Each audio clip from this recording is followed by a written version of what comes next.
This is Barry Zalma speaking for Claims Schools Incorporated's blog, Zalma on Insurance. Today we explain why in Illinois the right to subrogation is limited by a lease, but not destroyed, and why lessors should be entitled to waive the insurer's right of subrogation, because an insurer makes no one happy when it sues an insured's tenant.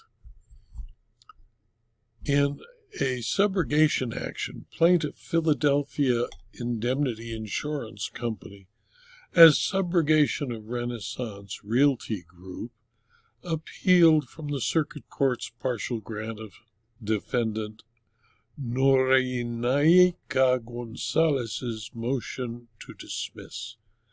In Philadelphia versus Gonzalez, the Court of Appeal of Illinois,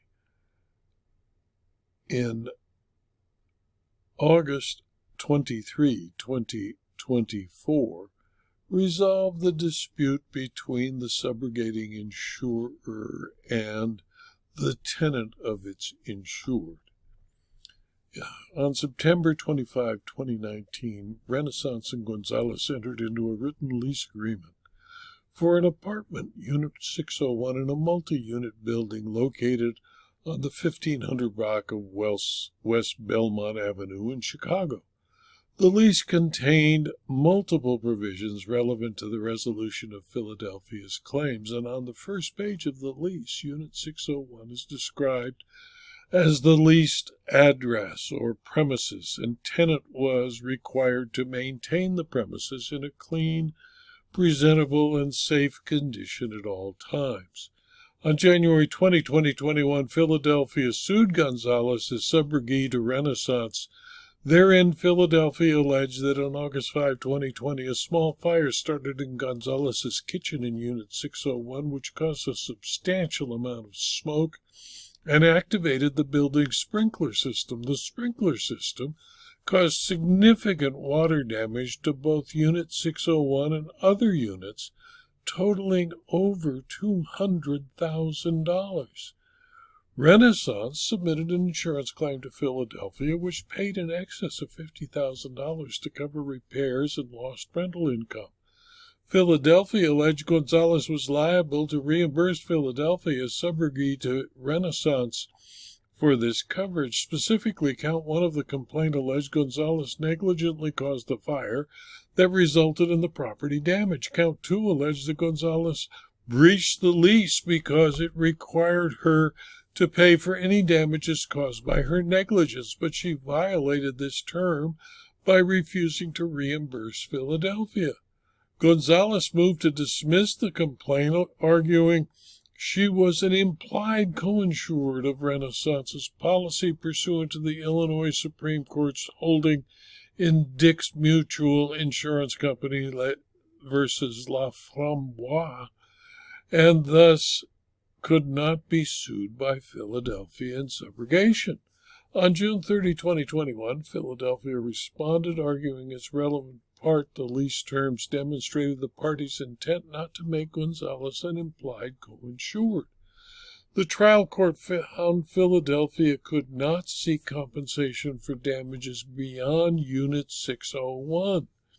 Philadelphia moved for summary judgment regarding the damages arising from Unit 601 only, which it alleged totaled $18,831.04.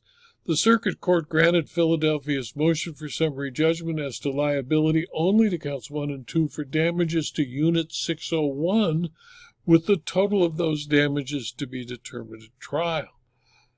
The case presented a matter of contractual interpretation, as a lease is a contract, and as such it is governed by the rules which govern contracts generally. Where a contract's terms are clear and unambiguous, the appellate court must enforce those terms without reference to extrinsic sources. The key factor in determining whether the parties intended to exculpate the tenant from liability for negligently caused fire damage to the leased premises is the allocation of insurance burdens as evidenced by the lease. When the provision of the lease either explicitly or implicitly indicate that the insurer will obtain insurance against the risk of fire loss to its building, the tenant will normally not be liable for negligently causing fire damage to that building unless the party's contrary intent is clear. Such a rule gives effect to the party's probable and customary intent that the landlord is to look to the insurance he has agreed to procure for indemnification for fire loss. The Court of Appeals found that Philadelphia and Gonzalez did not intend for Gonzalez to be generally liable for negligently caused fire damage outside of Unit 601. If the parties had intended for Gonzalez to be liable for negligent conduct in other areas besides Unit 601, they would have done so with lease terms making her liable for negligently causing damage to the property, the common area, or elsewhere in the building. The lease did not do that. Philadelphia's final claim was that the equitable principle dictate that it should have a right to recover on a subrogation claim against Gonzalez. This argument failed because Philadelphia cannot overcome a core tenet of the equitable remedy of subrogation. A subrogee, Philadelphia, can have no greater right than the subrogor, and can enforce only such rights as a subrogee could enforce. Per the lease, Renaissance has no right to recover against Gonzalez for damages outside of Unit 601, and therefore neither does Philadelphia as subrogee to Renaissance's rights.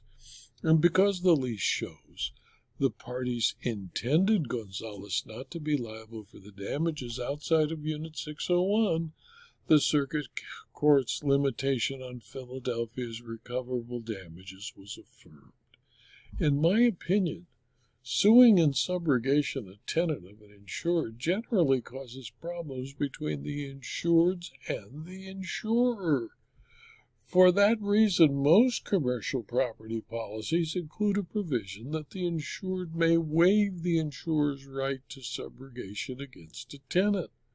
Since the landlord did not waive that right, the court made a Solomon-like decision and only held her responsible for damage to her unit in the building, since the lease required her to bring it back to the same condition it was when she rented it at the time she leaves. The Court of Appeals did not do anything but justice, and the insured and its tenant resolved the dispute. Many courts, including Illinois, included an exclusion not written that Philadelphia's or any other insurer was issued a policy for the mutual benefit of the insured and the tenant when the landlord, Renaissance, takes out a policy to protect the property against the peril of fire. This video was adapted from my blog, Zelma on Insurance, which is available free to anyone who clicks on the URL zelma.com/blog. If you do, you can subscribe to the blog and you'll receive notice of every blog posting, usually 5, sometimes 6 a week. And you'll also gain access to the more than 4,850 blog postings. You can also subscribe to the videos on rumble.com and youtube.com. And if you do, I'd appreciate it if you click on the thumbs up button on Rumble or the like button on YouTube. And please tell your friends and colleagues about this blog and these videos so that they too can subscribe. And if you're interested in further detail about insurance, insurance claims, insurance fraud, and insurance law, please consider for a very small fee subscribing to my Substack publication. Thank you for your attention.